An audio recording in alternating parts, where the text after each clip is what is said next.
esto es la base, ¿sí? En el futuro y proyectarte en el futuro, esta es la base, así. ¿Listo? Hola, buen día. ¿Listo? Estamos en el capítulo 14, entonces sus notas les doy el día viernes.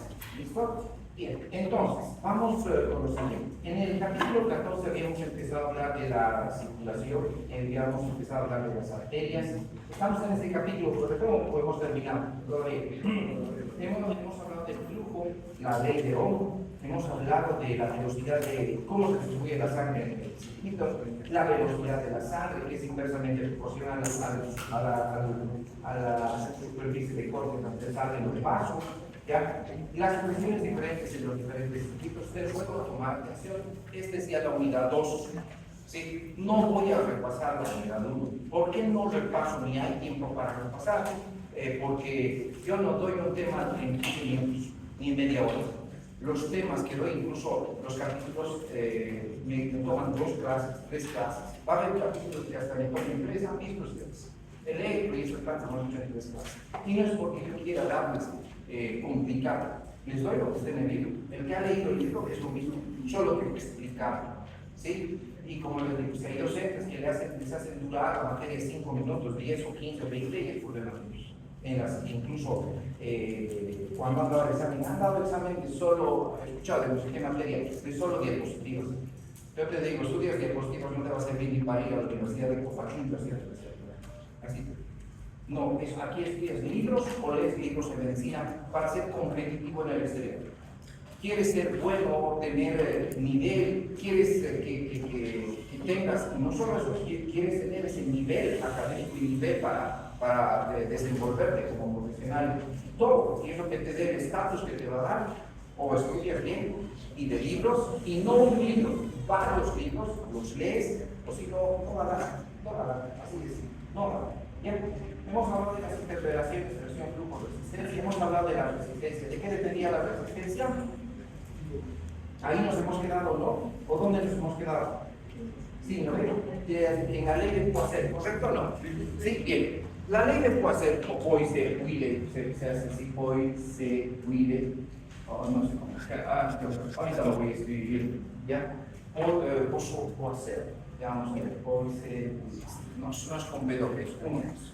¿Sí? Esta ley es la que nos explica, ¿sí? De qué depende la resistencia. No te olvides que la resistencia que era es una fuerza que se opone al flujo. Esta fuerza que se opone al flujo depende, estamos analizando esta fórmula, si no se acuerdan. Habíamos hablado de que esta fórmula tiene una constante, que es K. Las constantes las vamos a dejar como constantes. O sea, ¿por qué no las analizo? Porque en medicina hay elementos que no son necesarios analizarlos. Se aplica la física, pero las variables que son relevantes. Por ejemplo, aquí viene la viscosidad. Ahorita te voy a explicar la viscosidad, ¿sí? Y en este caso por la longitud del vaso. Y esto por el radio minúscula nomás a la cuarta potencia. Entonces, necesito que entiendas de qué depende la resistencia. Por favor, esto es importante en la parte fisiopatológica. ¿Ya? Por si acaso, a todos aquellos, si hay alguien de otro grupo y todo, ¿ya? Y si compara, porque puede que ustedes digan, pero mi docente no me da eso y el otro que sí, que si estás con otro amigo del otro grupo, ¿ya? Una cosa que sí te debo decir, yo no te doy fisiología solo para fisio, de nada serviría. Tú tienes que entender, ¿para qué miércoles debo aprender esta pinche fórmula? ¿Será que me sirve en la parte clínica? ¿O yo voy a ver echando a la resistencia a hacer mi consulta médica? No, necesitas entender para qué te va a servir en el futuro. Y si me sirve o no, te voy a decir, esto tiene importancia clínica, el otro importancia académica. La importancia académica solo es para los exámenes, nada más. Y lo que tiene importancia clínica lo vas a utilizar en la especialidad que hagas. Salvo, como te digo, hagas especialidades que sean teóricas, en el sentido, no sé, o si no, que no entren aquí lo que es cardio y todo. Casi en las clásicas, sí, son importantes estos elementos. Ya vas a tener en medicina interna, en cardio, en gineco, en pediatría, todos ellos estos elementos. Bien, entonces, Los exámenes que hago son y te va a servir para fisiopato, te va a servir para gastro, te va a servir para cardio, no te va a servir solo para fisio. Y el libro y todos los libros están enfocados para eso. Ahora, si yo te doy fisiología por aquí pasó, no sirve para nada, no te va a servir. Te estoy timando, así se llama, como dicen en nuestro pueblo. Te estoy engañando, estoy metiendo aire, nada más. Y la fisio no es aire, es la base de la medicina. ¿De dónde sale eso? ¿Te acuerdas que habíamos dicho que la ley de Ohm que decía Q es igual a qué? Q es igual a qué, la ley de Ohm, a la diferencia de presión sobre la resistencia. Pero esto tendríamos que más o menos relacionarlo con lo que es, ¿qué es Q? Es el flujo. El flujo. Y el flujo es unidad de volumen sobre tiempo. Pero esto va a depender de estas variables, de la presión y la resistencia. Por favor, las clases que...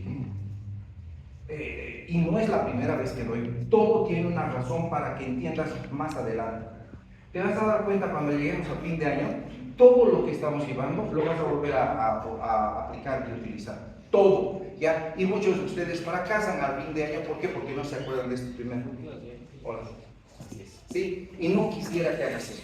Bien, entonces, si vamos a relacionar esta fórmula de la ley de Ohm con lo que nosotros queremos saber de lo que es la parte fisiológica, el flujo sería el gasto cardíaco, claro, es flujo. Y esto sería la presión arterial sobre la resistencia. ¿Qué es resistencia? Resistencia vascular periférica, que eso es lo que estoy queriendo destacar.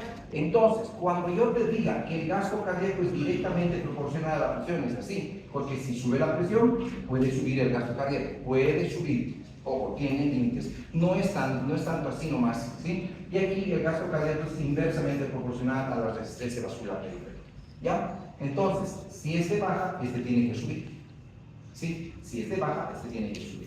De aquí puedo despejar la otra fórmula. La presión arterial es igual a ¿qué? Al gasto cardíaco por la resistencia vascular periférica. Ese es el otro elemento, ¿sí? Y de aquí hemos aprendido otra fórmula. El gasto cardíaco es igual a la frecuencia cardíaca por el volumen sistólico. Muchos de ustedes deben decirme, doctor, ¿en serio lo vamos a utilizar esto? Si quieres y no me crees, bájate el libro de Port, de fisiopatología, el de Uribe. Bájate los libros de medicina interna de Harrison, ya empezá a proyectarte en el futuro y me avisas qué dicen de estas leyes cuando hablamos de la patología. No son leyes, son fórmulas, perdón, ¿ya? Y cómo se entienden las patologías, ¿ya? Y todo va a girar alrededor de estos elementos que varíen, que suban, que bajen. Entonces, ¿qué pasa en ese paciente? ¿Qué pasa en el otro? Etcétera, etcétera. Bien, entonces, dicho todo esto, ¿de qué estamos hablando? De esta variable, la resistencia. ¿Ya? Entonces, esta resistencia es un factor muy importante. ¿Qué era la resistencia? Una fuerza que se opone al flujo. Resistencia es una fuerza que se opone al flujo, simple y llanamente. Esa resistencia o esa variable depende de una constante de la viscosidad, de la longitud del vaso y del radio a la cuarta potencia. Un detalle importante a destacar, ¿sí? En tu libro, en el tratado, esa fórmula que está basada en lo que es la resistencia, esta de aquí, ¿ya? ¿Sí? Tiene algunos otros elementos más, es la fórmula completa, de Poiseuille, ¿sí? En este caso yo te lo he resumido para que entiendas, no necesitas hacerte mucho problema. ¿Por qué? Porque te voy a preguntar precisamente de la viscosidad y el radio. De eso te voy a preguntar, ¿ya? Y casi todo gira alrededor de eso. Te voy a dar, por ejemplo, un ejemplo, ¿sí? ¿Qué pasa cuando la viscosidad de la sangre aumenta? La resistencia va a aumentar, ¿ya? Y si aumenta la resistencia, porque me estoy yendo a esta fórmula me interesa más que esta. Esta, que está aquí, me interesa desde el punto de vista clínico. Así de simple. Entonces, no te olvides que te he hecho una pregunta. ¿Qué pasaría si tienes un paciente que tiene insuficiencia cardíaca, su gasto cardíaco es bajo? ¿Qué tendría que hacer el corazón para mejorar y compensar eso? Aumentar la frecuencia, porque el corazón no puede aumentar el volumen sistólico, porque apenas está insuficiente, apenas está bombeando sangre, entonces él tendrá que aumentar la frecuencia cardíaca. Y eso es lo que pasa en la insuficiencia cardíaca. ¿sí? Entonces, ya son elementos para que pienses eso. Ya tienes que analizar, tienes que empezar. En tercer año estás a la mitad de la carrera. Ya tienes que empezar a pensar como médico, no como un estudiante, para nada. De hecho, desde que has pisado esta facultad, eres médico. Todos sientan ser médicos desde que han pisado la facultad. Lógico, a menos que haya algunos detalles, ¿no? Elementos que tu cabecita pueden estar y decir, no voy a poder, ¿vale? Bien, entonces, esto me interesa. Esta fórmula me interesa ahorita. Después de esta vamos a hablar, sí, en otros aspectos. Entonces, si sube la resistencia, sube la presión. ¿Qué pasa cuando hablamos de la viscosidad? La viscosidad es, si quieres tomarlo, cuán espeso es un fluido. Así de simple. ¿Y qué facilidad tiene para fluir? O sea, para deslizarse por una superficie o por un conducto, ¿ya? Solo te lo voy a decir así, simple, ¿ya? No me vas a confundir viscosidad con densidad. La densidad es otra variable que es muy diferente. Si alguien te pregunta, ¿cuál es la densidad de la sangre respecto al agua? La densidad de densidad, esto sí está en tu libro, es igual. La densidad del agua es 1, la sangre es 1. Así es.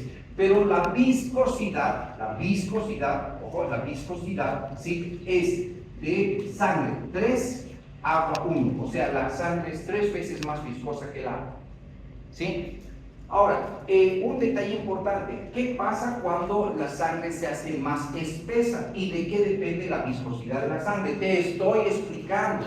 La sangre está compuesta por dos elementos, ¿sí? Lo que son dos partes, ¿ya? Esto es lo que les han dado. El plasma, que es el agua, y los elementos formes, ¿ya? Lógico, el plasma no solo es agua, es proteínas, es lo que tú quieras, pero están disueltas en agua.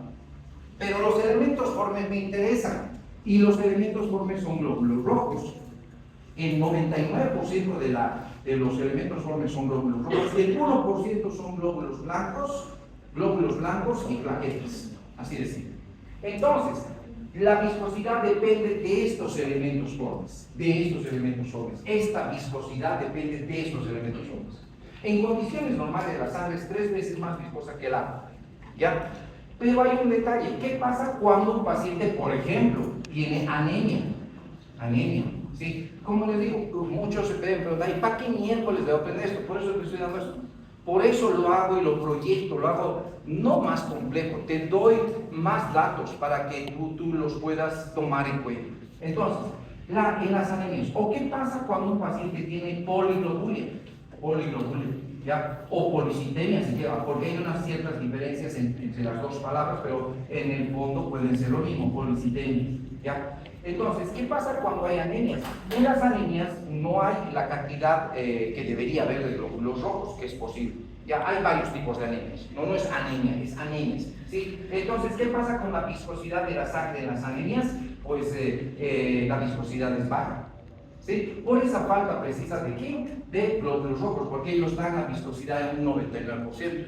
¿Qué pasa en la poliglobulia? La viscosidad se hace mucho mayor, ¿ya? Entonces, ¿qué pasa con las personas que vivimos a grandes alturas, por encima de los...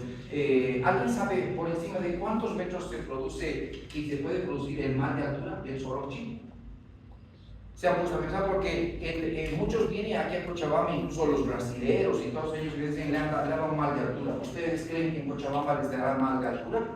No. Pasa. No, ¿ya? El mal de altura generalmente en los estudios se puede dar por encima de los 2.800 metros sobre el nivel del mar, ¿ya? En realidad por debajo no. ¿Alguien sabe cuántos metros está Cochabamba? Estamos hablando de la plaza del censo de Cochabamba. ¿Alguien conoce? Deberían conocer. Ustedes, si alguien viniese de cualquier otro país, fuera su guía turístico, porque puede ser, o algún familiar lejano que tú no conoces y justo te cae a Bolivia y a Cochabamba, ¿qué le indicarías de Cochabamba? ¿Qué le dirías? ¿Cómo le dirías que traiga su ropa esta época? Etcétera, etcétera. ¿A cuántos metros está? ¿Me va a dar solo chi? Es que no sé, ¿ustedes creen que es solo un mundo en tu cabeza?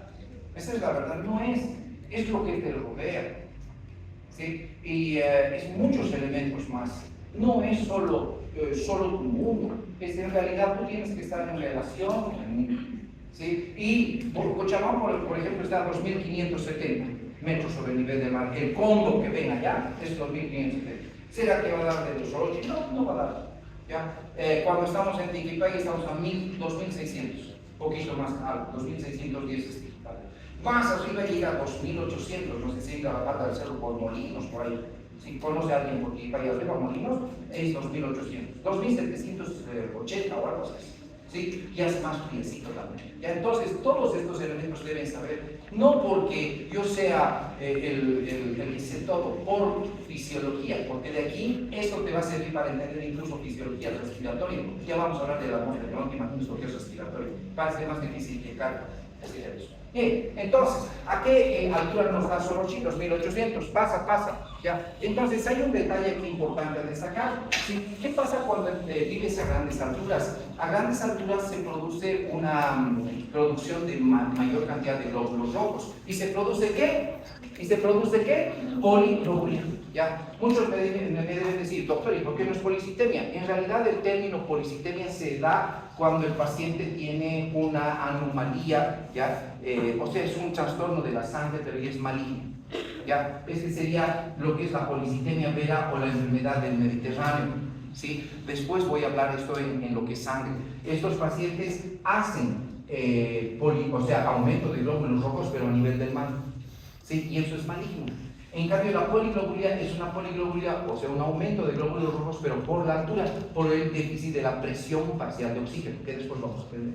Entonces, para compensar esa presión parcial de oxígeno baja, el cuerpo humano produce más glóbulos rojos. Ahora, hay un detalle, y por si acaso, si puedo, les hago escuchar en práctica el video. Hay estudios que dicen que especialmente el boliviano, no digo que no los otros, los que comparten con nosotros, peruanos que viven a grandes alturas, chilenos también que viven a grandes alturas. ¿Y por qué hablan del boliviano en especial? Porque en Bolivia se ha hecho este estudio.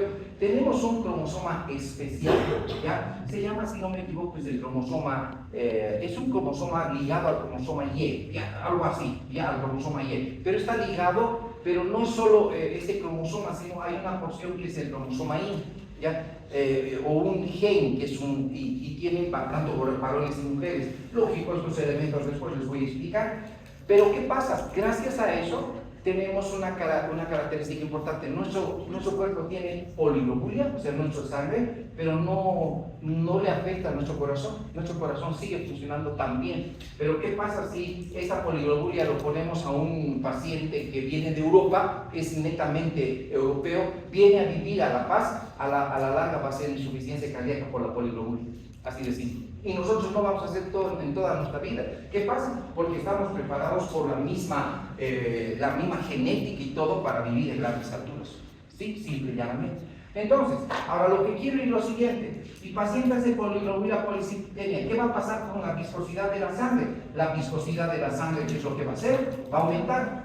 Si aumenta la viscosidad de la sangre, ¿qué va a pasar? Pregunta, va a aumentar la resistencia. Si aumenta la resistencia, ¿qué va a pasar? Va a aumentar la presión arterial. De hecho, muchos hacemos hipertensión por la policitemia, por la poliglobulia, en este caso. Hacemos hipertensión, ¿sí? O podemos hacer, o los pacientes pueden hacer. ¿Qué hace ese paciente europeo que viene a vivir a Bolivia a grandes alturas? Hace poliglobulia. Si su cuerpo no se acomoda o no tiene mecanismos adaptativos muy buenos, eso se llama homeostasis, empieza a hacer hipertensión. Esa hipertensión daña su corazón y empieza a hacer insuficiencia cardíaca con el tiempo. Y así, si es que no puede lidiar con, o sea, hay que hacer esto. ¿Ya? Ahora, entonces, aquí viene esta fórmula, la ley, la fórmula o la ley de Poisson, que dice que la resistencia es directamente proporcional a una constante, a la viscosidad, ¿sí? Y a la longitud. Entonces, la viscosidad creo que está bien entendida, ¿correcto o no? Ya, la importancia que tiene. Vámonos a la longitud. Pregunta, si yo te pongo una manguera y la conectamos a lo que es el grifo de agua, ya, al grifo de agua, ¿en cuál de las dos mangueras, A o B, la presión va a ser mayor? Estamos conectando al mismo grifo de agua, la misma pila de agua. ¿En cuál de las dos mangueras la presión va a ser mucho mayor? De agua, o sea, la fuerza con la cual va a salir el agua. Pregunta, ¿o en las dos va a ser igual? ¿Nunca han sacado su patio, no tienen patio, o alguna vez se han puesto a regar alguna parte? Sí, ¿no ve? Pregunta, Pregunta, vuelvo a repetirles, ¿en cuál de las dos mangueras la presión de agua aquí va a ser mayor? ¿En cuál? ¿En cuál de las dos? ¿En A o en B? ¿O va a ser igual? En A va a ser mayor la presión y la facilidad con la cual el agua va a salir. ¿Por qué? Está más cerca de la pila o del grifo, ¿no? ¿Ya? Y además, esto es corto. La longitud aquí es más corta. Aquí la longitud es ¿qué? Más larga. Más longitud, más resistencia. Por eso que la longitud está directamente relacionada con la resistencia. Menos longitud, menos resistencia. ¿Sí? Pero pregunta, y te pregunto a vos, ¿será que nuestros vasos se alargan y se acortan? O sea, por ejemplo, mañana tus vasos de todo tu cuerpo van a medir, estoy hablando solo para que entiendas, 1 metro y pasado mañana 1,5 metros, pregunta. ¿Qué dice? No, entonces esta longitud también se mantiene constante. Este razonamiento les estoy dando de 8 libros y el Guyton no te hace razonar, te da toda la fórmula más compleja y no sabes qué utilizar, ¿sí? Y lo peor es que, ¿por qué? ¿De dónde he sacado esto? Por los conocimientos de mecánica de fluidos que tengo.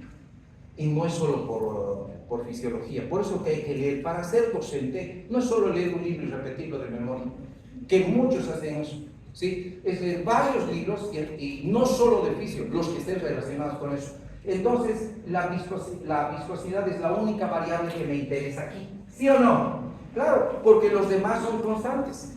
Tus vasos no van a alargarse. Ahora, si alguien me dice, pero voy a crecer, ni que crecieras en un día, ni que crecieras en 2 días o una semana, olvídate. Eso es gradual. Y una vez que adquieres la estatura correcta de adulto, ahí se quedó. Bien, entonces, en la resistencia, ¿qué variable afecta? Principalmente, ¿qué es? La viscosidad. Muy bien. Y la viscosidad es un parámetro ya muy importante en lo que es la fisiología. Ya les he dado, ¿qué pasa en la anemia?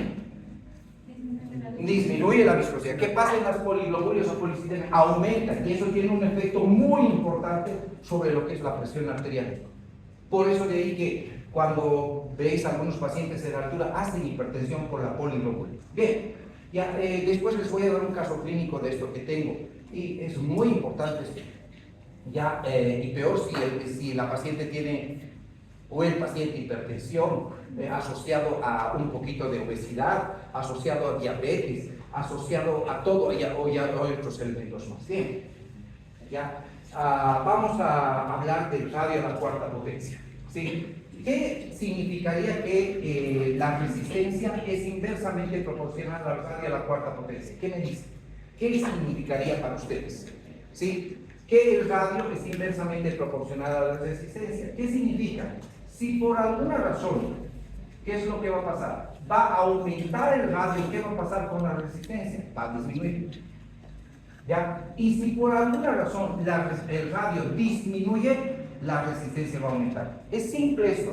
¿Qué pasa? ¿Por cuál de estos dos tubos o vasos hay mayor resistencia? ¿Por el más ancho? Ya, este es el radio, ¿sí? Ahí está. ¿O por el más angosto? Ese es el radio. ¿Por cuál hay más resistencia al flujo? De hecho, el que ofrece más resistencia es el vaso más pequeño. Por eso, cuando baja el radio, se hace más pequeñito, hay mayor resistencia.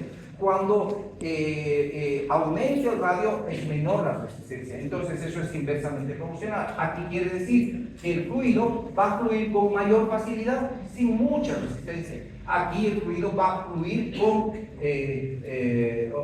menos facilidad. Entonces, va a ser mayor resistencia. ¿Estamos? Entonces, imagínate que mi paciente haga vasoconstricción. Estoy dándote el ejemplo. Hagamos de cuenta de que este vaso, esta arteriola, se vasodilata a ese nivel. Hagamos de cuenta. Entonces, hace vasodilatación. Entonces, cuando hay vasodilatación, pregunta, cuando hay vasodilatación, ¿qué pasa con la resistencia? La resistencia disminuye. Cuando hay vasoconstricción, ¿qué pasa con la resistencia? La resistencia aumenta. Entonces, si los vasos hacen vasodilatación, vasoconstricción, sí lo hacen. Ahora pregunta, si por este vaso puede fluir, ojo, te estoy dando esto para la segunda unidad, te ruego que analices y que me atiendas.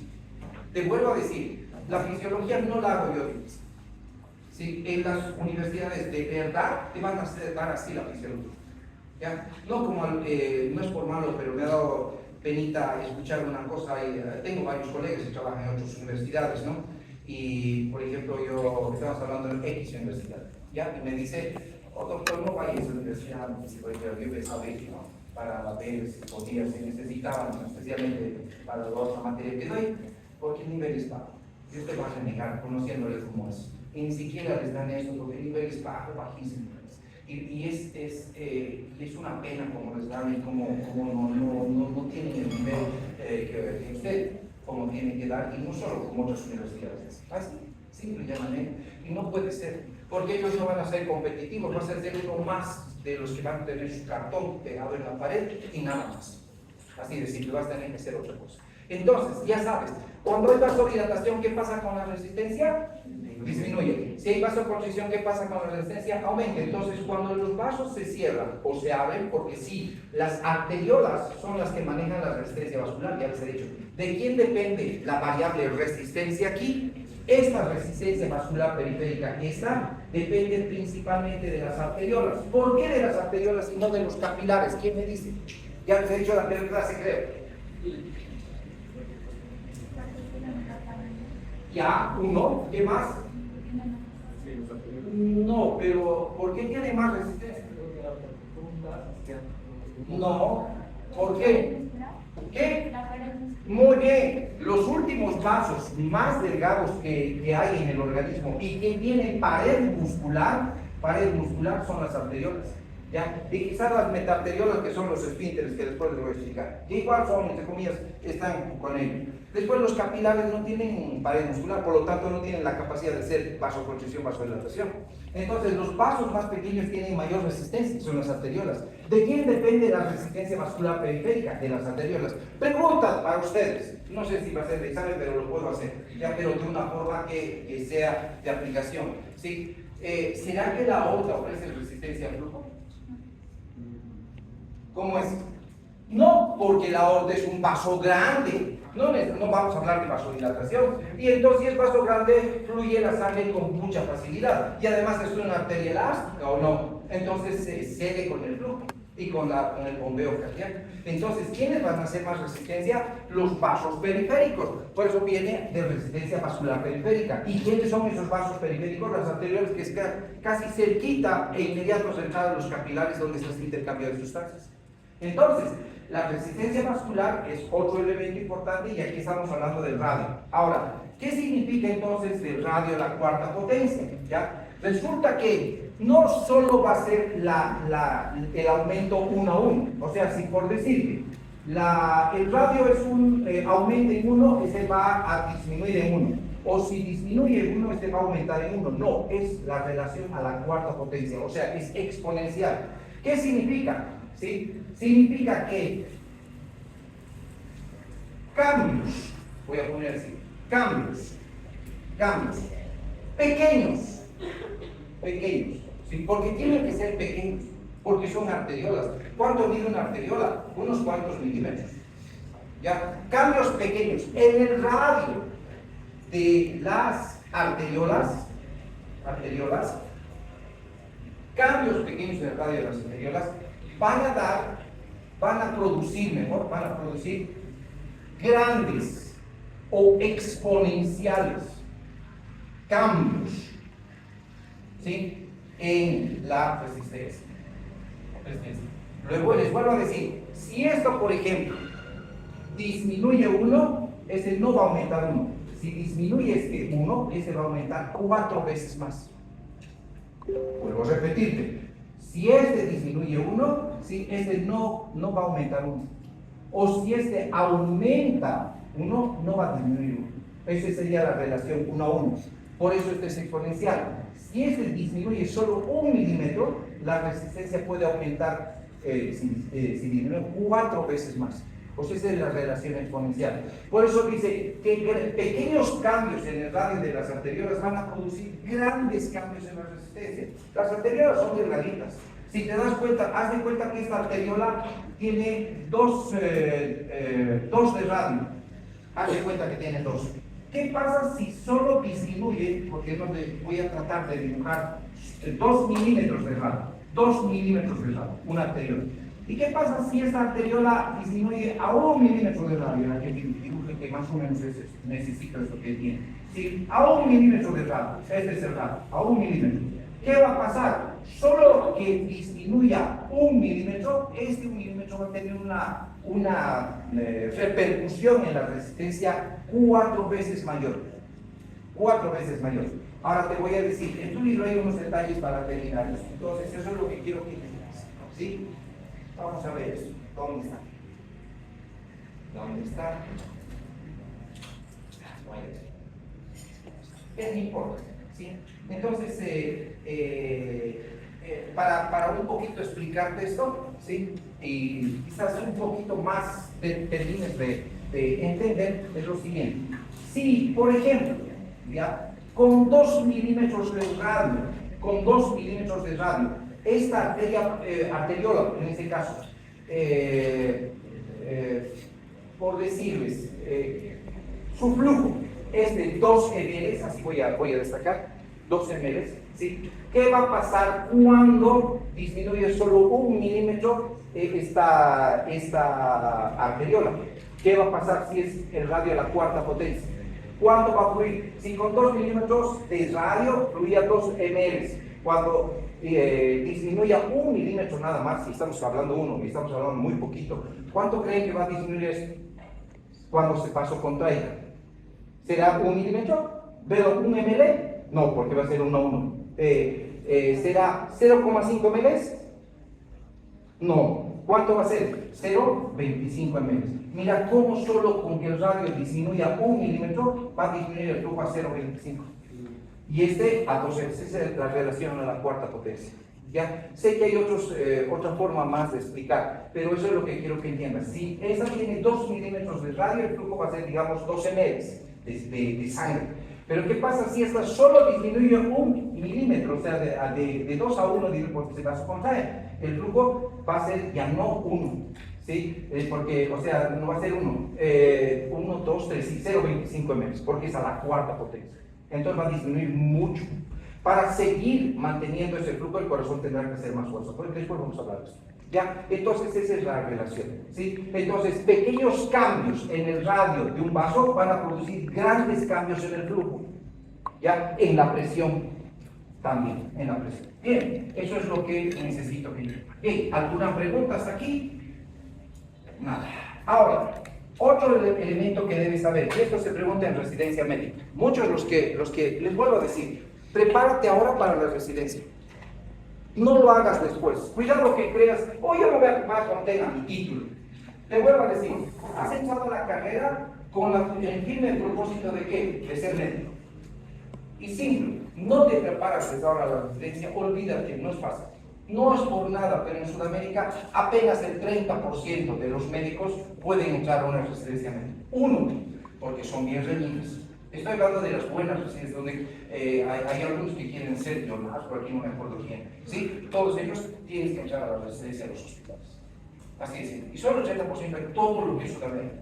¿Ya? Primero las redes son muy reñidas. ¿Sí? Entran solo los que tienen plata a veces en nuestro país, a veces en algunas partes, porque se paga, hay mucha maturidad. También en los otros no digo que no, pero entran los que saben y dan buenos exámenes.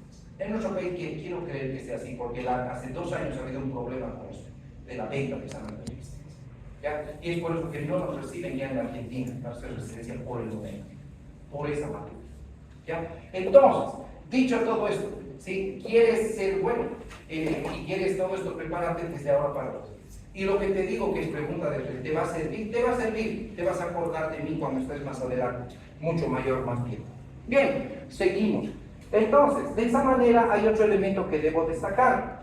La circulación sanguínea, o sea, nuestra circulación, se divide, si quieren tomarlo, en 2 tipos de circulación, en serie y en paralelo. Así de simple, en serie y paralelo. ¿Qué les sugiere esto? ¿Quién sabe algo de electricidad? ¿Qué es una conexión en serie? ¿Qué es una conexión en paralelo? ¿Alguien sabe algo de electricidad? ¿Sí?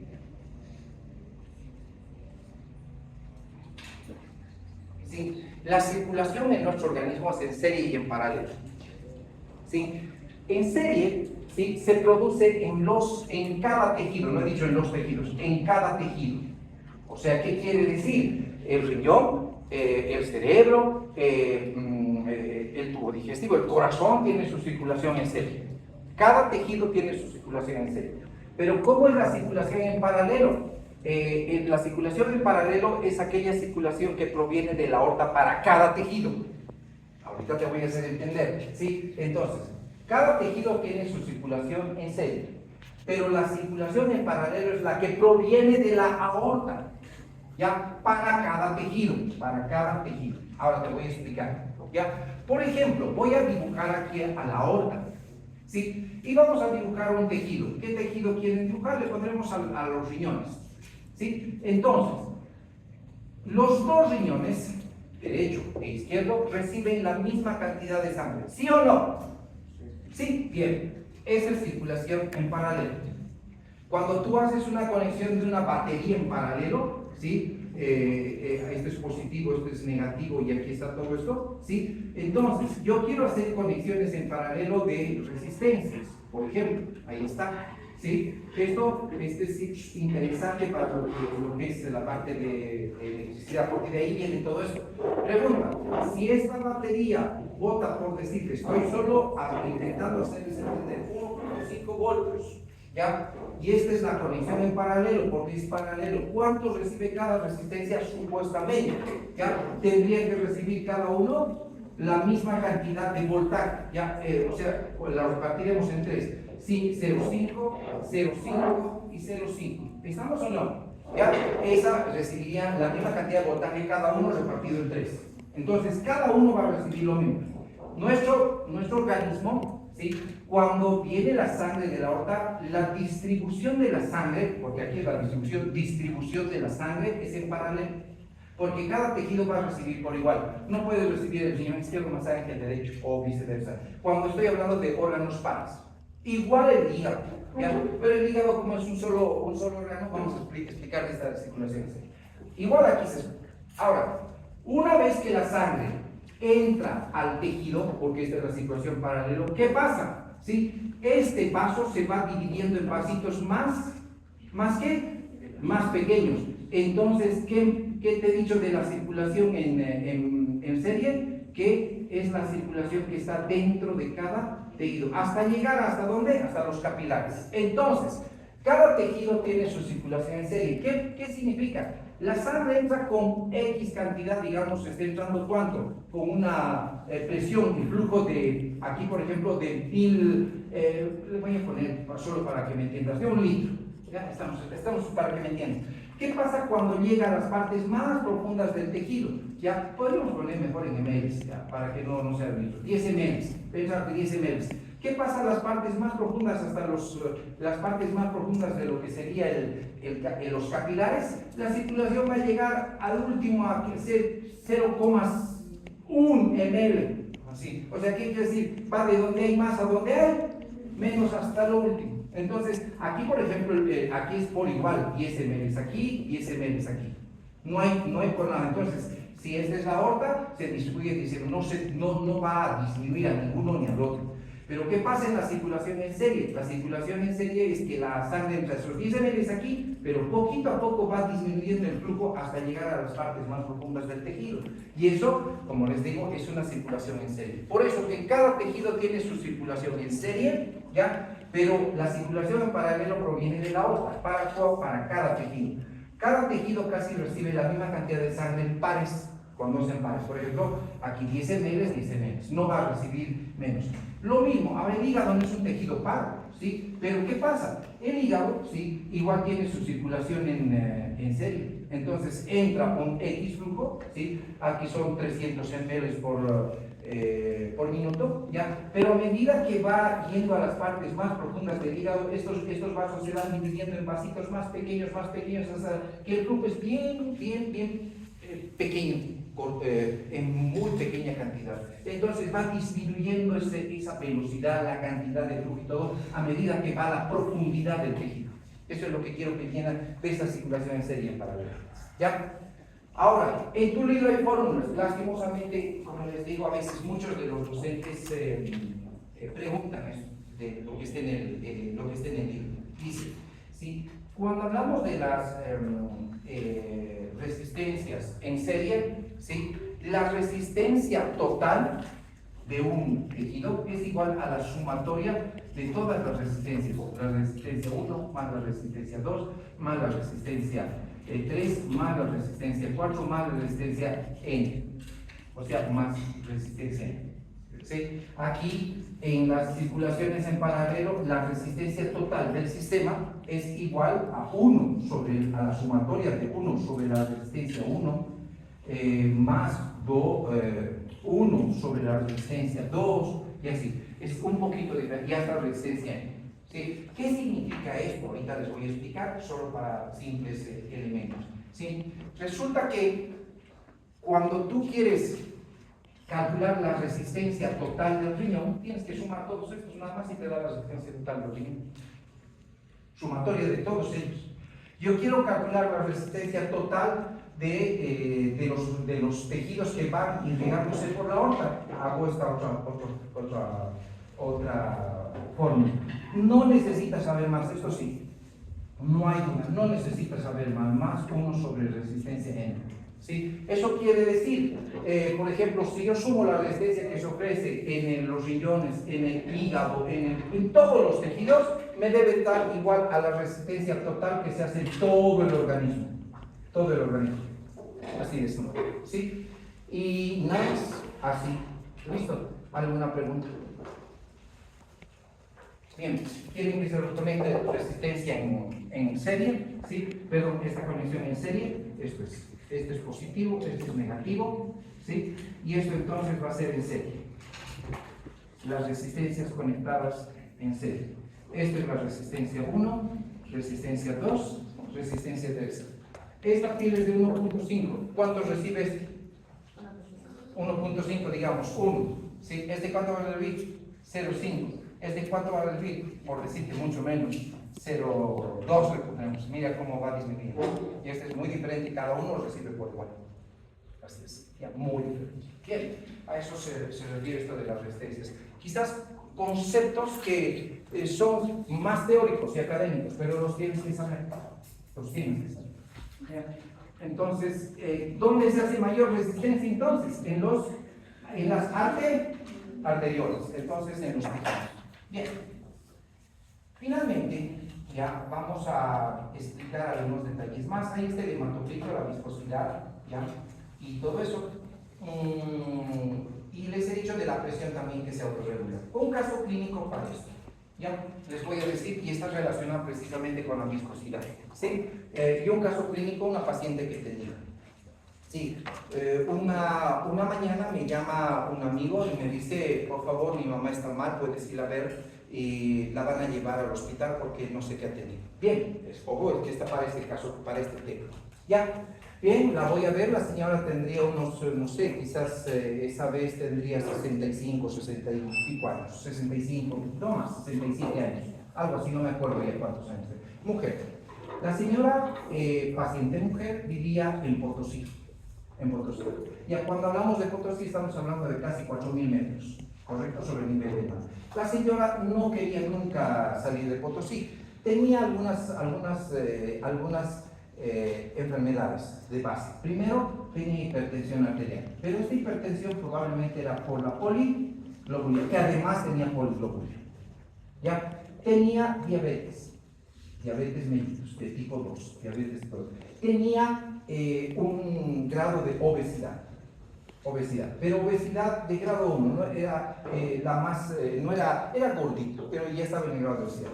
Y no sé qué más, pero eso es lo que tenía supuestamente esta paciente. ¿Ya? Resulta que llega para el carnaval para hacer aquí saben que hacemos la chaya de la casa de su hijo, ¿sí? Y llega antes del sábado de carnaval, unas 2 o 3 días antes. Y la señora viaja en flota, o sea, en el bus y todas esas cosas, y resulta que llega un martes, pero el jueves se pone mal. 2 días después. Se pone mal el jueves en la noche, la llevan a la clínica, yo la voy a ver porque el amigo me dice, anda, vémela hasta que yo llegue, quiero que me digas qué pasa, todas esas cosas. Yo no soy de la, no puedo entrar a cualquier clínica, pero pedir permiso, todo eso. Hablo con la señora, ¿ya? Y lo único que tenía, ¿saben qué? Es que tenía dolor abdominal. Nada más, abdominal. El dolor abdominal no se sabía de qué era, pero era dolor abdominal, ¿sí? Y segundo, la señora, aparte de este dolor abdominal, no podía eliminar gases. Nada más, no podía eliminar gases. ¿Ya? Entonces, los médicos, y yo también como médico estaba con los de emergencias, le tomamos una radiografía y todo, había datos de que habría un hilo paralítico. Hilo paralítico. ¿Por qué? No sé. O sea, ¿qué es el hilo paralítico? Que todo el intestino está paralizado. No se está moviendo. Quizás por eso era el dolor y estaba claro, había todo el abdomen distendido. Segundo, este hilo paralítico quizás también podría ser por un vólvulo. El vólvulo es la torsión del intestino. En la altura es frecuente en Bolivia que haya vólvulo. Y no solo por el megacolon de la altura, sino que también el Chagas. ¿Ya? Pero la señora no tenía antecedentes de Chagas. Pero podía ser, pero no se veía datos de vólvulo. ¿Por qué? Porque yo no he hecho investigaciones. ¿Ya? No. Y había datos de hilo, pero un hilo medio raro, no es como te dicen los libros. Entonces, frente a eso, la señora consciente todas esas cosas, ¿sí? Y un poquito le pregunto todos los elementos que ha pasado y dice, según ella, ya le dolía hace unos 15 días, pero no le había dado atención. Bien, nada sería eso, ¿ya? Entonces, como hay dolor abdominal y todo, ¿qué hay que hacer? Pregunto, ¿qué hay que hacer? Había que investigar y había que entrar a una cirugía exploradora. En otras palabras, una laparoscopía. Nada de estar abriendo en grande, nada. Solo hacer laparoscopía exploradora, solo endoscopia. ¿Sí? Entonces, esta laparoscopía, o sea, endoscopía, era solo para hacer diagnóstico. ¿Qué es lo que estaba pasando? Bien, entonces se la prepara la paciente para la laparoscopía. Se la anestesia, todas esas cosas, y entramos a ver. Al entrar al abdomen, ¿sí? Se empieza a manipular todas las vísceras y todo eso, y al levantar el epiplón mayor y todo eso, se ve unas partes de necrosis del intestino. ¿Ya? En este caso era necrosis en el hilo terminal. O sea, estaba, en vez de estar rosadito, nacarado, estaba color de la morcilla, así decir. ¿Ya? Entonces, al levantar de, ahí está la razón, está haciendo una necrosis intestinal. ¿Ya? O sea, hay una necrosis. Bien, levantamos ya, es solo esa partecita. Dice, no, hay que retirar y hay que echar a la cirugía, dice el cirujano. ¿Ya? Pero sigue la exploración porque eso ha sido en la primera manipulación. Se sigue levantando los intestinos y resulta que estaba necrosado desde el yeyuno, el ilio, ¿ya? Y parte del intestino grueso. Todo estaba necrosado. O sea, ya te darás, ¿cuántos metros tiene yeyuno, ilio, duodeno, yeyuno, ilio?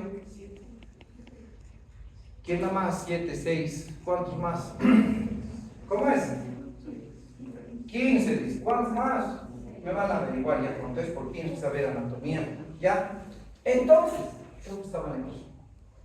¡Wow! ¿Qué hacemos? ¿Sí? ¿Y por qué ha pasado esto? ¿Qué hacemos y por qué ha pasado esto? Resulta que esta señora había hecho microembolias. Microembolias. Las microembolias, ¿cuál es es pregunta de residencia médica? ¿Cuál es la complicación más frecuente de la poliglobulia o policitemia, que es una complicación? ¿Sí? Es los infartos mesentéricos. Infarto mesentérico. ¿Qué significa eso? Esta paciente había hecho infarto mesentérico. Ese infarto llegó a la necrosis intestinal de yeyuno y parte del intestino grueso. Todo se necrosó. ¿Ya? Este infarto mesentérico, que es por microtrombos que se producen, es porque la paciente tenía el antecedente de poliglobulia, asociado a la hipertensión, asociado a la diabetes, como decirle, aumentarle más leña al fuego. ¿Ya? Entonces, ¿qué pasó? Primero, necesito que entiendan que la sangre, ¿sí? La sangre debe tener una viscosidad X. Esa es 3 veces más que el agua, no más ni menos, ¿sí? Si tiene más, la sangre tiende a coagularse. Hay una tendencia, o sea, por eso que el poliglobúlico puede ser infarto de miocardio, un accidente cerebrovascular embólico, ¿sí? Todo. Y en este caso, ¿por qué la paciente no ha hecho esto primero o su corazón ha fallado? ¿Por qué? Lastimosamente, no sé por qué, no os podría decir. La complicación más frecuente de la poliglobulia es el infarto mesentérico. Lo primero que es como si eso eligiese primero la poliglobulia para dañar. Ni siquiera el corazón, nada, es el primero el mesentérico. Y lo infarta. La señora, entonces, salimos de la cirugía prácticamente desahuciada, porque no puedes vivir sin todo el intestino delgado, ni llevándole a la China, ni llevándole a ninguna parte, lastimosamente, porque esto es lo que hace absorción de todos tus alimentos y muchas cosas más, ¿sí? Y en realidad todo el cruzado color de la morcilla ya no da, hay que extraer. Si lo extraes, ¿con qué viviría la paciente? Y además, todo lo que es una locura.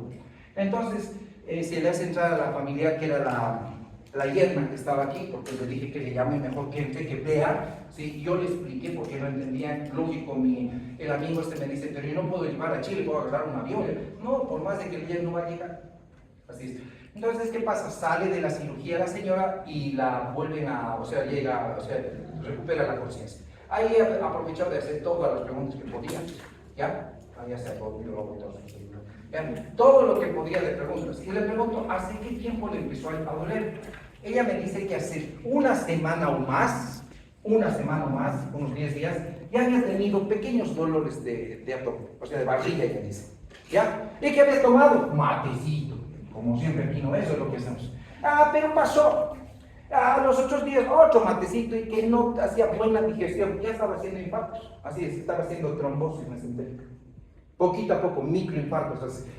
El infarto mesentérico era eso, pero primero empieza con micros, pequeñitos. Entonces uno aquí, otro, y todo, y se hace grande. Y todo se infarta. Entonces, la complicación más frecuente de una poliglobulia, ¿qué es? El infarto mesentérico, los microinfartos mesentéricos, que los poliglobúlicos pueden hacer. Si se asocian otros, entonces es peor. ¿Ya? Entonces, se la recuperó la paciente porque seguramente esta paciente, por todo esto, iba a entrar en una sepsis. O sea, una falla orgánica, así de simple. La señora ha muerto en la madrugada del día sábado de carnaval. Eso era el viernes en la mañana, se la recupera, hice todas las preguntas que pude hacer a la señora para indagar. Lógico, era eso que había empezado hace más de una semana. Y lógico, pues ella nunca quiso, no hacía los tratamientos quizás correctamente, todas esas cosas. Ya se le había indicado por la poliglobulia que vaya a un lugar más bajo, que no vive en Potosí, etcétera, etcétera. Pero no, entonces murió el sábado de carnaval. Así de simple. ¿Sí? ¿Qué pasó? Se la recuperó, lógico, ella me dijo, Pablito, me conocía, y ahora que tengo, no podía decir que se va a morir, porque estaba consciente todavía, ¿ya? Pero esto ya no era irreversible. Le pregunté, en la tarde entró en una falla orgánica, empezó a perder la conciencia, se la recuperó también para que se despidan de los familiares, porque sí se despidan. ¿Ya? Llegó el hijo, lo esperó al hijo, el otro hijo no pudo llegar, creo que no sé qué parte, ¿sí? Pero pues ni modo, se murió. ¿Por qué esto hace falla orgánica? No te olvides que en el intestino hay bacterias, ¿ya? Y cuando el intestino queda sin flujo, o sea, ¿qué quiere decir? Porque se ha obstruido el flujo y todo lo que tú quieras, las bacterias empiezan a pasar al intersticio y del intersticio se diseminan en todo el organismo. Eso es lo peor. ¿Sí? Y ya no hay nada que hacer, por eso que las lesiones de intestino, cuando hay perforaciones por armas de fuego, etcétera, etcétera, es fatal, así de simple. ¿Ya? Entonces esto, por favor, para que sepan de la poliglobulia y las complicaciones. Si hay alguna pregunta, me dicen. ¿Preguntas? Bien. Seguimos. Capítulo 15. Dice, algo que me he olvidado hablar. De este capítulo para el 15, pero no importa. Lo vamos a dejar. ¿Sí? Lo vamos a dejar y vamos a ir al capítulo 15. Si alguien tiene alguna pregunta, puede hacer. La pregunta que les he dado de que cuál es la complicación más frecuente de la policitemia poliglobulia se pregunta frecuentemente en residencia. Y sensibilidad vascular.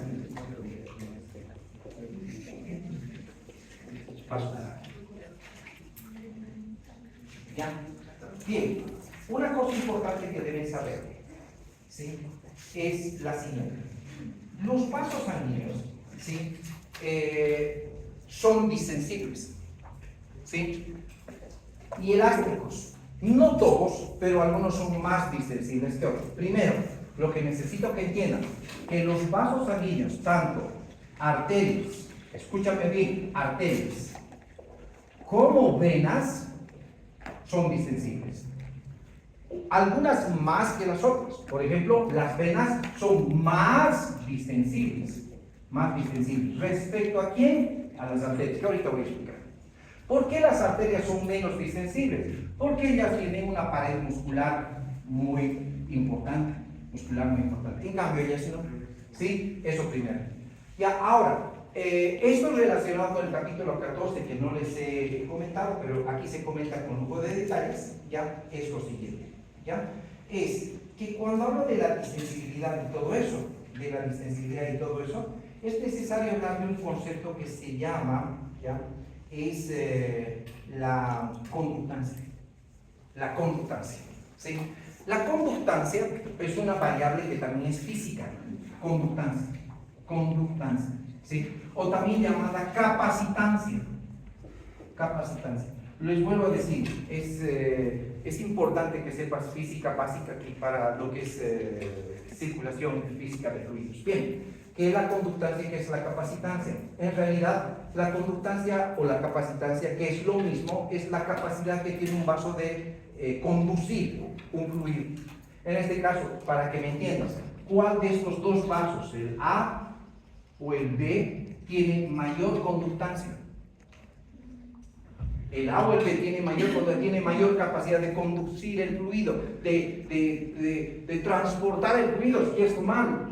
El A, entonces, este tiene mayor conductancia, por lo tanto tiene mayor capacitancia. Entonces, las venas, al tener más distensibilidad, tienen más capacitancia. Son vasos más distensibles, que tienen capacidad de contener más sangre. Por eso que más de la mitad de la sangre, ¿dónde está? 64%, ¿dónde está? ¿Dónde está? ¿Se acuerdan o no? En las venas. Por eso que, ¿por qué? Porque estos vasos tienen alta capacitancia y alta distensibilidad. Ojo con esto, mira cómo es relacionado rapidito esta capacidad con el contenido de sangre del organismo que hemos explicado en el capítulo 14. Ojo, ¿sí? Entonces las venas tienen alta distensibilidad, por lo tanto tienen una alta conductancia o capacidad, porque conducen gran cantidad de sangre. ¿Qué pasa con las arterias? Las arterias tienen menos capacitancia, menos conductancia. Y eso es lo que es la conductancia y el concepto de capacitancia. ¿Estamos? Ahorita vamos a hablar de las variables de qué depende esto. Bien, si hay alguna pregunta, me dicen. Bien, entonces, en el organismo hay vasos que son distensibles y vasos que en realidad son las venas y las arterias. ¿Ya? Ahora, es importante que entiendan que la distensibilidad vascular, esto no se pregunta muchas veces como tal, pero ahora tengo que darles, no hay otra, porque si les preguntan, estamos en graves problemas. ¿Ya? Aún así, está en tu lugar. La distensibilidad de un vaso va a depender de las siguientes variables. Y una de esas variables es, en realidad, todo lo que les estoy comentando, pero visto desde otro punto de vista. Al aumento de volumen, la distensibilidad es igual al aumento de volumen, ¿sí?, sobre el aumento de presión, ¿ya? Sobre el aumento de presión, te voy a explicar ahorita, no te preocupes, sobre el aumento de presión, o sea, por el volumen original. Por el volumen original. Me dirán, ¿eso debo aprender, doctor? No, no tanto. No te va a servir mucho, ¿sí? En realidad, ahorita vas a ver que necesito que aprendas bien, pero en ese caso, ¿qué va a pasar? ¿Sí? La distensibilidad es directamente proporcional al volumen. Directamente proporcional. ¿Qué significa? Si yo tengo una vena, esa vena tiene más distensibilidad, ¿correcto o no? ¿Sí? Por lo tanto, ya puede contener más volumen. ¿Ya? Entonces, más distensibilidad, más volumen. Así de simple. Y esto es variable. Entonces va a variar de acuerdo a mucho. Pero es inversamente proporcional a la presión. Ejemplo, las venas son muy distensibles. tiene alta distensión, ¿cómo va a ser su presión? Baja, lógico es baja. Aquí, esto es al aumento de presión. Quizás no debería poner eso, porque el libro es bien complejo. No debería poner eso, solo eso, para entender, para estudiar. Entonces, necesito que entiendas, cuando un vaso es más distensible, la presión es baja. Ahora, ¿qué pasa si yo esto lo interpolo a las arterias? Si mis arterias, en este caso, ahora sí son rojitas, tienen una distensibilidad X normal, así le vamos a poner normal, ¿ya? ¿Qué significa entonces que va a estar, cómo va a estar mi presión? ¿Cómo va a estar mi presión arterial? Normal, porque depende de las arterias o no, las arterias la presión, ¿o no? ¿Sí? Pero ¿qué pasa si por alguna razón estas se vuelven menos distensibles? ¿Qué quiere decir? Una arteriosclerosis. O mis vasos sanguíneos empiezan a volverse muy rígidos. Mis arterios, sí va a pasar eso, te voy a explicar. Esto es fisiopatología. ¿Qué pasa si esta es la pared de mi arteria, vida arteriola, delgadita, normal? Si la distensibilidad de un vaso, en este caso las arterias son normales, la presión va a ser normal. Pero ¿qué pasa si la arteria ya pierde esa distensibilidad, se vuelve rígida, dura, ¿sí? No fácilmente distensible? ¿Qué va a pasar? La presión va a aumentar y va a tender a producir el paciente hipertensión arterial. De aquí vienen esos conceptos para entender. Olvídate del volumen original, por eso ahí tiene el volumen original, volumen 1, cuando digamos, aquí tiene un volumen 1, cuando se distiende es un volumen 2, a eso se refiere nada más. ¿Sí? Preguntas hasta ahí de esta forma. Entonces, ¿de qué depende la distensibilidad? Del aumento del volumen sobre la presión por el volumen original.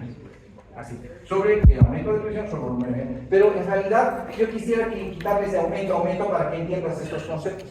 Entonces, ¿cuáles son los vasos más distensibles? Las venas. Por lo tanto, las venas manejan baja presión. Es por eso que las venas tienen baja presión. ¿Sí? Ojo que esto se interpola a la parte pulmonar. Te vas a acordar, te vuelvo a decir. ¿Ya? Ahora, ¿qué pasa con una arteria? Nos diremos quiénes manejan la presión arterial. No te olvides que la presión arterial, ¿de qué depende? Pregunta. La presión arterial va a depender del gasto cardíaco por la resistencia vascular periférica. Entonces, ¿sí? Aquí esta variable es la que más me interesa. Mucho sobre la presión. Si sube la resistencia va a subir la presión. Entonces, ¿qué pasa cuando este vaso que era, entre comillas, distensible normalmente, se hace menos distensible?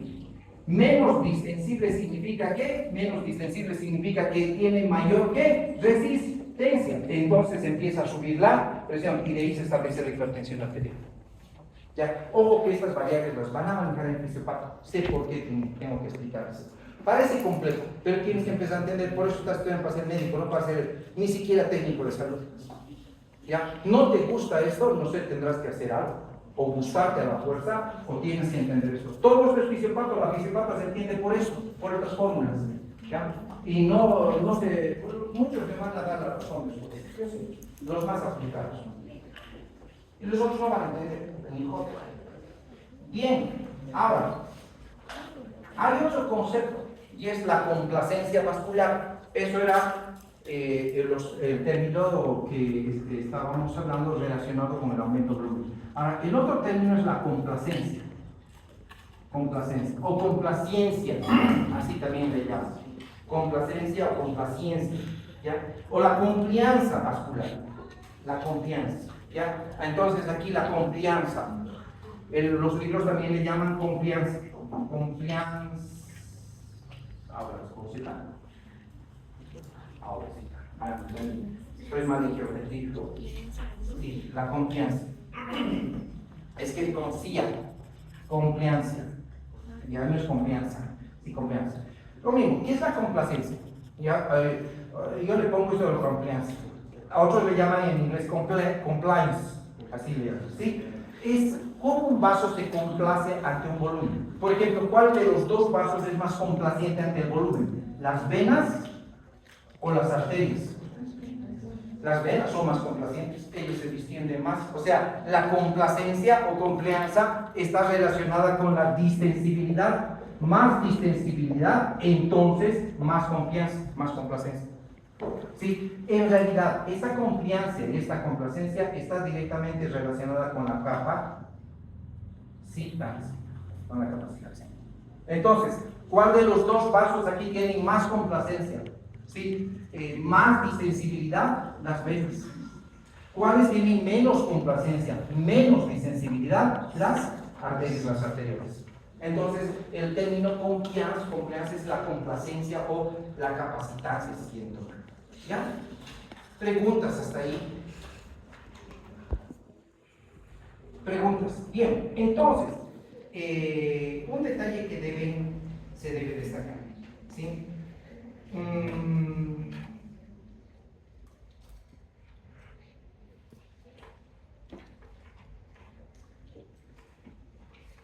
¿Alguna pregunta?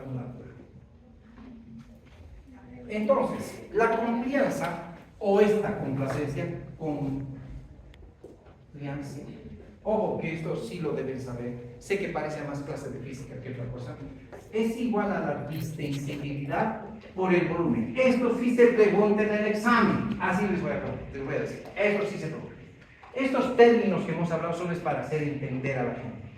¿Sí? Sé que es mucha cosa, hasta ahora no has aprendido, pero sé que has entendido algo. Esto es para hacer entender a la gente. Ahora, lo que sí debes saber es que la confianza, o sea, la capacitancia, en otras palabras, con este nombre capacitancia, es igual a la distensibilidad por el volumen. ¿Estamos? ¿Ya? Entonces, un detalle que debes saber, las venas, por ejemplo, las venas, ¿sí? ¿Sí? Son 8 veces más distensibles que las arterias y tienen la capacidad de contener un volumen de 3 veces más. Por lo tanto, la confianza o la capacitancia de las venas es de 8 por 3, 24. Esa sería la capacitancia de las venas. ¿Estamos? Entonces, ¿de qué variables depende la capacitancia y la confianza?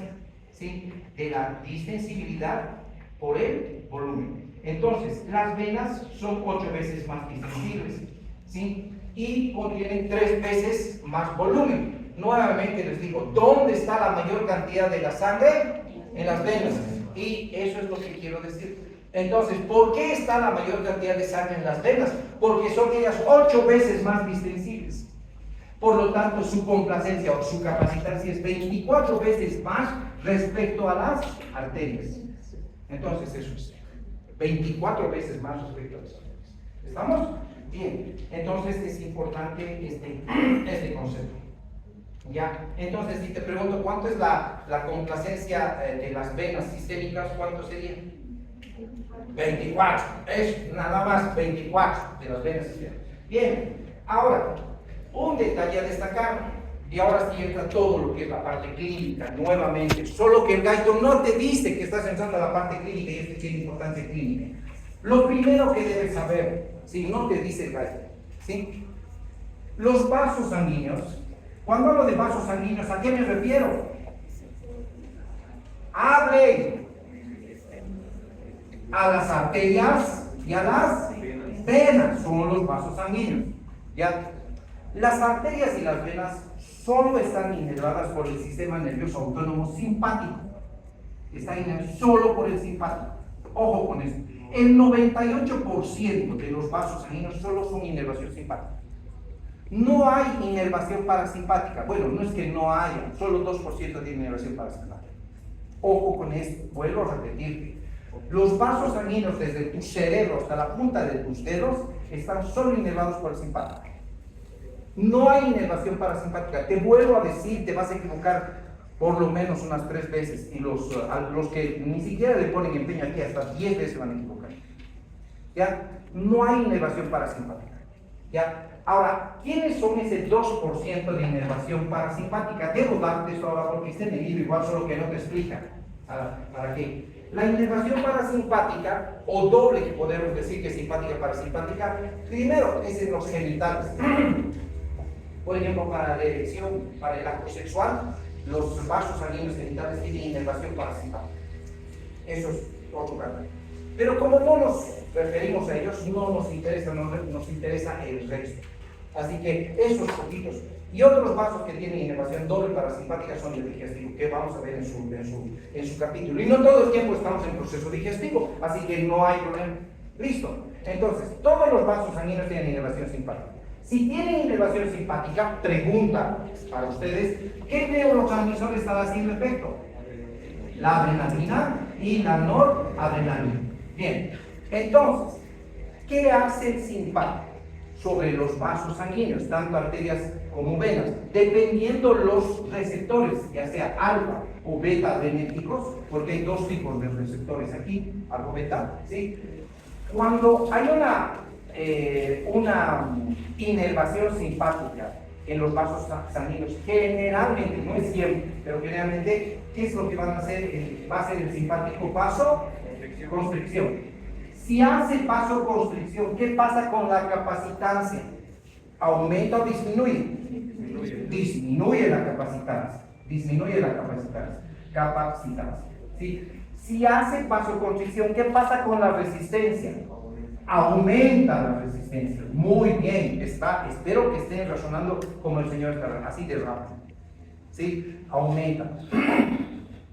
¿Qué va a pasar con lo que es la distensibilidad? El simpático, por ejemplo, disminuye esa distensibilidad, especialmente en las arterias, porque ellas tienen una pared muscular muy marcada. En cambio, las venas no mucho, tienen una pared muscular delgada. Entonces, el simpático, si bien tiene un efecto sobre las venas, no es tan fuerte como de las arterias, pero sí tiene, porque las venas también, perdóname la expresión, sé que no se maneja el término, se puede producir venoconstricción. No se utiliza el término muchas veces, pero sí hay, no se utiliza como tal, pero entonces las venas también pueden contraerse, no en la magnitud de las arterias, no, pero sí pueden hacer.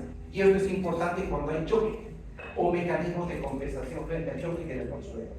¿Ya? Ahorita necesito que entiendas entonces cuáles son los vasos sanguíneos, arterias y venas. Estos vasos están solo inervados ¿por quién? No hay inervación parasimpática. El 98% de los vasos tienen inervación simpática, de tus riñones, del hígado, todos los vasos. Entonces, si tiene inervación simpática, ¿qué neurotransmisores hacen efecto? Adrenalina, noradrenalina. ¿Qué tiene tendencia a hacer el simpático? Ojo, no es esto, no he dicho qué hace, sino que tiene tendencia a hacer el simpático, hacer vasoconstricción, pero va a depender mucho de los receptores, alfa o beta. Por si acaso aquí hay alfa 1, alfa 2, alfa 3. ¿Qué betas conocemos? Pregunta de examen. ¿Qué beta conocemos hasta ahora? ¿Qué receptores tiene el corazón? Beta 1, adrenérgicos. Nunca te olvides, te van a preguntar. Son conceptos básicos para los tratamientos, incluso en la insuficiencia cardíaca, farmacología. Bien, dejando de lado, hacen vasoconstricción. Entonces, ¿qué es lo que pasa si los vasos hacen vasoconstricción? Disminuyen su capacitancia, aumenta su resistencia, especialmente en arterias. Ahora, sobre las venas también sí se hace. Bien, si una vena se venocontrae, ¿qué creen que va a pasar con el volumen sanguíneo? Pregunto. ¿En ellas? ¿O dónde? ¿O en el sistema? No. Bien, te voy a explicar un poquito por qué quiero que un poquito razones esto. ¿Sí? Nadie te hace estos razonamientos así nomás. Mira, este es el circuito venoso, ¿correcto o no? Sí, este es el circuito venoso. Este está volviendo al corazón, ¿correcto o no? Sí, bien. ¿Qué pasa si estas venas se contraen? ¿Sí? Ahora, hay un concepto que necesito hablar con ustedes, pero aunque ya lo he mencionado un poquito. A esto se llama ¿qué? Retorno venoso. Y esto se llama gasto cardíaco. ¿Se acuerdan o no? Entonces, este es el gasto cardíaco y este era el retorno venoso. Entonces, ¿qué pasa cuando hay venoconstricción? El retorno venoso aumenta. ¿Sí? Cuando aumenta el retorno venoso, ¿qué tiene que pasar? ¿Qué te he dicho con el mecanismo de Frank-Starling? Todo lo que llega al corazón debe ser eficientemente ¿qué? Expulsado. Entonces debe aumentar el gasto cardíaco. Cuando tú haces ejercicio, ¿ya? ¿Qué neurotransmisor o qué sistema se activa en el ejercicio? ¿Y quién hace efecto? La adrenalina. La adrenalina, ¿qué hace? Tiene un efecto tanto sobre arterias como venas. Entonces, para que tus músculos reciban mayor cantidad de sangre y aumente el gasto cardíaco en el ejercicio, las venas deben venocontraerse. Es como exprimir su contenido y mandar más sangre al corazón. ¿Para qué? Para satisfacer las necesidades del músculo esquelético. Esto es solo ahorita en fisiología, porque después vamos a hablar en patología, porque son mecanismos compensadores. Ojo que esto es en el ejercicio. Por eso que debes entender estos conceptos. ¿Preguntas? ¿Preguntas? ¿Hay preguntas? No. Entonces, ¿qué hemos aprendido de aquí? Lo primero y lo más importante. Los vasos sanguíneos solo están inervados ¿por quién? Solo por el simpático. El 98% de los vasos están inervados por el simpático. Ya, la inervación parasimpática no hay en muchos tejidos y no existe en la mayoría, solo en algunos. Bien, seguimos. Ahora, entonces el simpático va a disminuir la capacidad, ¿correcto? Bien. Ahora, ¿qué más tengo que decirles? Por ejemplo, cuando hay hemorragia, preguntando, porque el libro está ahí, dice eso, ahorita estoy manejando el compendio, ¿ya? Y lógico sé lo que dice en el tratado más para enfocar.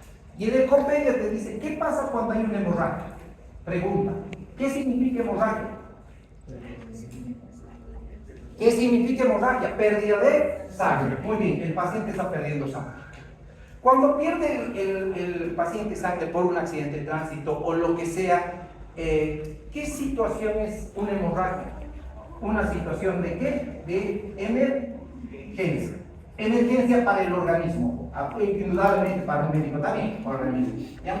En esta situación de emergencia, ¿qué sistema se activa de los sistemas que estamos hablando? El sistema nervioso autónomo, ¿qué? Simpático, porque es una situación de vida o muerte. Es una situación de emergencia y el simpático maneja esas situaciones de fuga, de lucha, de emergencia, ¿sí? De ejercicio. Hace rato he hablado del ejercicio. Ahora aquí te hablé del libro de la situación hemorrágica. En una hemorragia, trauma, es una situación de emergencia donde se activa ¿quién? El simpático. ¿Ya? ¿Qué pasa cuando se activa el simpático? ¿Se produce qué? ¿Y se secreta qué? Adrenalina. ¿La adrenalina qué va a hacer? Va a ser un efecto compensador a esa pérdida de sangre. Primero, ¿qué va a pasar? Se producirá quizás una vasoconstricción en todo el organismo, ¿correcto? Hablando tanto de venas como de ¿qué? De arterias. ¿Para qué? Para compensar esa pérdida. ¿Te acuerdas que la mayor cantidad de sangre ¿dónde estaba? En las venas. Cuando hace efecto el simpático en una hemorragia, hace un fuerte efecto sobre las venas. Y esa sangrecita que estaba, entre comillas, guardada en las venas, se vierte a todo el circuito sistémico, ¿ya? Para compensar la pérdida. Lógico, para compensar la pérdida de esta manera, la hemorragia debe ceder. Debe ceder, porque si persiste la hemorragia, esto va a entrar en círculo vicioso. Eso después vamos a hablar en fisiopatología, que conmigo, ¿no? ¿Ya? Entonces, ¿qué pasa si un paciente pierde sangre? He logrado parar el sangrado, pero hay pérdida de sangre, hay falta de volumen, hay una hipovolemia. ¿Qué hace el organismo? Frente a esa hipovolemia le interpreta como una situación de emergencia. El simpático se activa, secreta adrenalina y se produce una vasoconstricción en las venas, ¿ya? También en las arterias. ¿De qué tejidos? ¿Ya? Los tejidos que no son importantes y se priorizan tejidos nobles. Por eso que el organismo prioriza cerebro, corazón y todo eso. ¿Ya? Ahora, como se hace vasoconstricción en las venas lo que hace pierden su contenido que tienen guardadito a la circulación. Y el libro dice, frente a una hemorragia, hasta 25% puede producir este aumento de la resistencia en las venas cuando hay hemorragia. Hasta, no he dicho que eso, todo es hasta 25, o sea, podría suplir. Entonces, podríamos perder quizás unos, ¿cuánto? Un litro de sangre y el organismo poder compensar, entre comillas, ¿ya? Indudablemente esto se compensa con la frecuencia cardíaca, pero eso es lo que necesito que entiendan, ¿ya? Entonces, en situaciones también que no sea ejercicio, el simpático también ayuda en todo esto. ¿Estamos? Si hay preguntas, me dicen.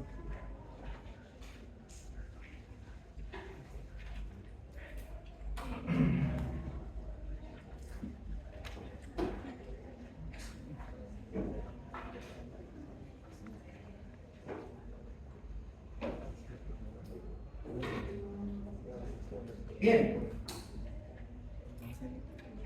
Cuando un vaso sanguíneo, ¿qué hora es? ¿Tienes que ir a dónde tienes que ir vos?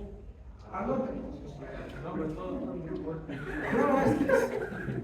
Mi clase es hasta 45, por algo han programado esa clase hasta esa hora. O sea, no sé, si no serían locos los que han programado, sino sigan ellos. Claro, ustedes nos sacan los 45 hasta ahí sin clase, así dice el horario. Los que quieren ir se pueden ir. Hay un detalle que debes saber. Los vasos cuando están expuestos a un aumento de presión, los vasos sanguíneos, ahorita vamos a terminar, vasos sanguíneos expuestos a un aumento de presión, ¿sí? Ellos, ¿qué van a hacer? Van a complacerse, ¿ya? O sea, se complacen, así que se complacen. O sea, en otras palabras, ¿qué pasa cuando un vaso lo sometes a presión?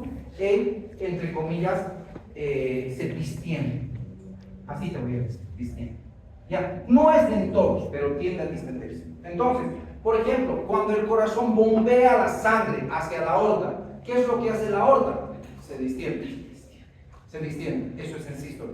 ¿Sí? ¿Y qué pasa cuando el corazón es en diástole? La aorta responde a esa distensión contrayéndose para mantener la sangre circulando. Nuevamente te explico.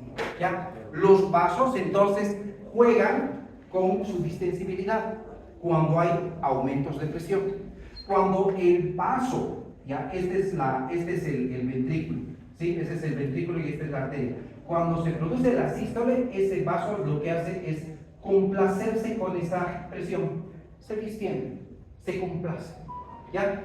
Pero ¿qué pasa cuando el ventrículo entra en diástole? La sangre quiere devolverse. Pero para que no se devuelva la sangre, siga la sangre circulando, porque en sístole es impulsada la sangre por las arterias. Para que ella siga circulando, la arteria lo que hace es contraerse. Por eso que el músculo liso del cual están compuestos los vasos tiene aparte tejido elástico. Entonces, cuando le dan el bombeo de la sangre, ella se distiende, la aorta. Pero ¿qué pasa cuando pasa la sístole? No puede quedarse así. Entonces, ¿ella qué es lo que hace? Se contrae para seguir mandando la sangre, para que venga el siguiente ciclo cardíaco y con la sístole siga la sangre circulando. Entonces, los vasos expuestos a presión se complacen, son distensibles, normalmente. No todos en la misma magnitud, pero son normalmente. ¿Sí? ¿Qué pasaría si un vaso fuera rígido? Pregunta para ustedes. Me van a responder los demás. Por ejemplo, en la arteriosclerosis, que todos ustedes y yo vamos a hacer después de nuestros 75. Llamaremos nuestra.